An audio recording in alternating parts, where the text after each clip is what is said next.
Good morning all of you. Welcome back your accountancy class. So student, today we will start the question number 50. Up to the question number 50, all questions are in same process.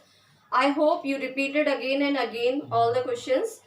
Question number 50 में बेटा ये सारी चीजें अभी repeat हो जाएंगी जो हमने स्टार्टिंग से लेके लास्ट तक अभी तक पढ़ी है. Operating activity, financing activity, investing activity, all the things. Even NPBT के भी जितने आइटम्स इस क्वेश्चन में आए हैं अभी तक और क्वेश्चंस में नहीं थे. तो आपको एक बार फिर से क्लियर हो जाएगा फॉर्मेट ऑफ एनपीबीटी की and net profit before tax and extra ordinary items में हमें क्या क्या लेना है. कुछ अकाउंट्स भी इसमें मेंटेन करने हैं, तो मैंने यहाँ पे अकाउंट्स नहीं बनाए हैं, but when I will show you watch your video, तो ड्यूरिंग वीडियो आपको कुछ अकाउंट्स नजर आएंगे, आप उसमें से कॉपी कर सकते हैं. वो अकाउंट्स भी वर्किंग नोट का एक पार्ट है. ठीक है, तो फर्स्ट हम लोग क्या लेंगे, प्रॉफिट एंड लॉस. तो profit and loss method as usual same, current year minus base year, कितना आ गया 18,000. यहाँ पे हमें एक आइटम और दे रखा है SPR. SPR is not a part of profit and loss, it's a part of financing activity. Okay, that's why we are not taking here SPR. तो next item is transfer to general reserve 30,000. Then propose dividend, ये हमेशा base year का लेते हैं. मैंने आपको बताया नया अकाउंटिंग स्टैंडर्ड जो है हमारे पास, अकाउंटिंग स्टैंडर्ड 4 के अकॉर्डिंगली बेस ईयर का हमें क्या लेना है, propose dividend. Now the next interim dividend, it is in 20,000. And provision for tax, ये हमने फाइंड आउट किया है. तो मैंने आपको पहले ही कहा when you watch your video तो आपको एक अकाउंट बना हुआ मिलेगा, उसमें आप देख सकते हैं कि किस तरीके से ये 45,000 की फिगर हमने फाइंड आउट की है. मैंने आपको पहले भी बताया था प्रोविजन फॉर टैक्स जो है लाइबिलिटीज है, तो इसका जो हम बैलेंस लिखते हैं वो बाय से स्टार्ट करते हैं, यानी क्रेडिट साइड से बाय बैलेंस बीडी 40,000 गिवन है, टू बैलेंस सीडी आपको 50,000 गिवन है, और टैक्स पेड जो दिया हुआ है क्वेश्चन में एडिशनल इंफॉर्मेशन में ये कितना है बेटा 35,000. तो हम बैलेंसिंग फिगर जो निकालेंगे प्रॉफिट एंड लॉस की वो कितनी आ जाएगी 45,000, और वो है हमारा प्रोविजन फॉर टैक्स. ठीक है, अब उसके बाद एनपीबीटी निकाल लिया हमने, net profit before tax and extra ordinary item. इसके बाद हम क्या निकालेंगे, non cash item. Non cash item हमारे पास कौन कौन से गिवन है. सबसे पहले हमने लिया loss on sold off machinery.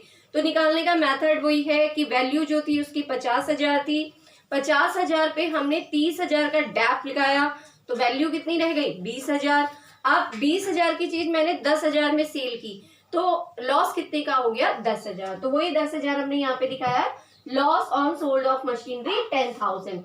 Depreciation additional information में क्लियरली गिवन है कि during the year depreciation charge 20,000, तो हमने डायरेक्टली डेप्रिसिएशन की वैल्यू शो कर दी है 20,000.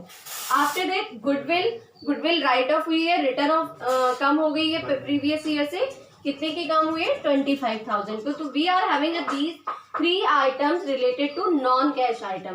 तो मैंने तीनों को प्लस किया है, 10,000, 20,000, 25,000.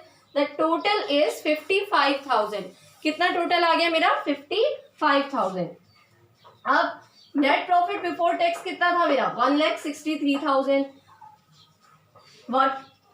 नॉन कैश आइटम का टोटल कितना आ गया 55. अब हमने इन दोनों को प्लस कर लिया, तो मेरे पास क्या निकल के आ गया, working capital change, it is 2,18,000. अब करंट एसेट्स और करंट लायबिलिटीज के चेंजेस देखेंगे हम. तो increase in trade payables, trade payables जो है मेरे इंक्रीज हो रहे हैं. कितने से इंक्रीज हुए हैं 34,000 से. ठीक है, and last increase in inventory.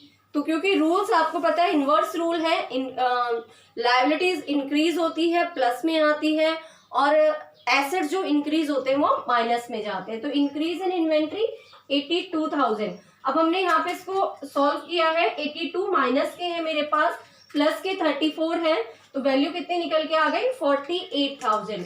तो 48,000 मैंने 2,18,000 में से लेस कर दिया, तो मेरे पास वैल्यू कितनी निकल के आई 1,70,000. This is the value of cash generating operating activity.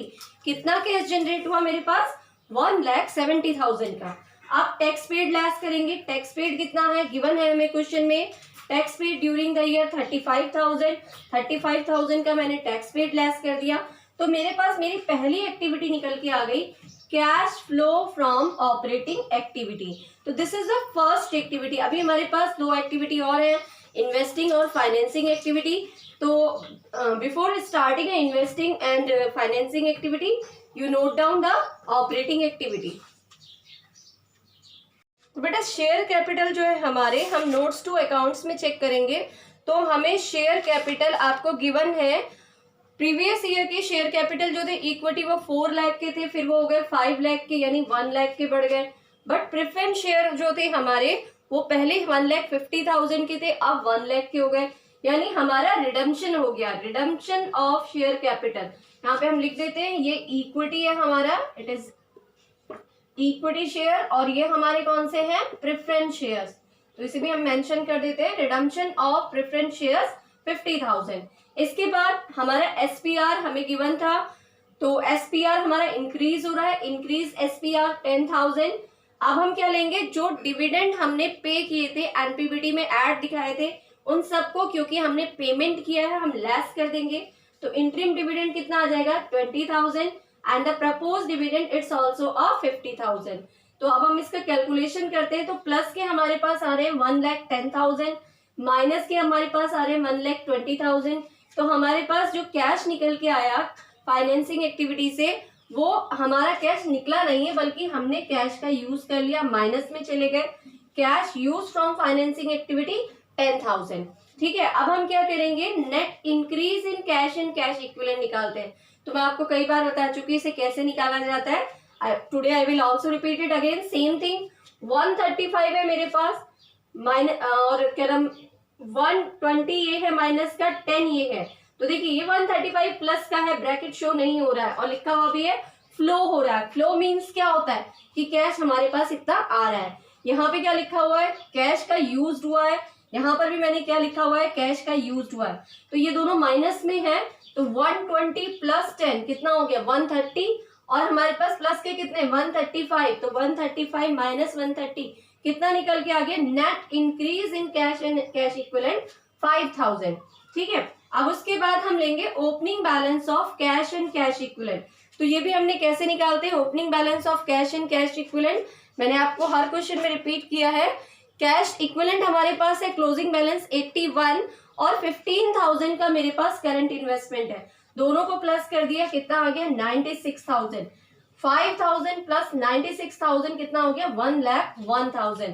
तो ये हमारा क्या है, closing balance of cash and cash equivalent. कैसे चेक करेंगे, 91 प्लस 10, 91 प्लस 10 कितना हो गया 1,01,000। तो ये हमारा क्या आ गया, closing balance of cash and cash equivalent. Is it clear? I hope so you have cleared this question. After this question we are having a very long questions. So beta firstly you read all the questions very carefully, then you understand the all questions. Thank you. Have a nice day.